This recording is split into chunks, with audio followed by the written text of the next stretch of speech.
গাধা কেন সবার চেয়ে বোকা প্রাণী? একবার এক ব্যক্তি হজরত আলী রাদিয়াল্লাহু তাআলা আনহুর কাছে জিজ্ঞাসা করলেন, হে খলিফা, আমি আপনার কাছে জানতে চাই, আল্লাহ পাক কোন অপরাধের কারণে গাধাকে এতটা বোকা বানালেন যে সে সকল মানুষের বোঝা বহন করে? আলী রাদিয়াল্লাহু তাআলা আনহু কিছুটা মুচকি হেসে বললেন, ভাই আমার, আল্লাহ তাআলা তার সকল সৃষ্টির প্রতি দয়াশীল। তিনি কারো উপর জুলুম করেন না।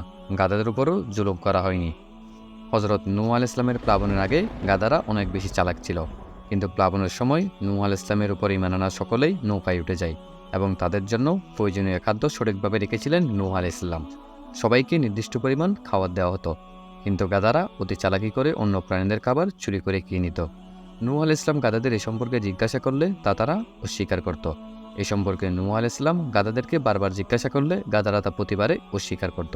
বারবার অস্বীকার করার পর নূহ আলাইহিস সালাম আল্লাহর দরবারে দোয়া করলেন, হে আল্লাহ, যারা অন্য প্রাণীর খাবার চুরি করে খেয়ে নেয় তাদেরকে তুমি বোকা বানিয়ে দাও, যাতে করে তারা অন্য প্রাণীর খাবার চুরি করে খাওয়ার সক্ষমতা হারিয়ে ফেলে।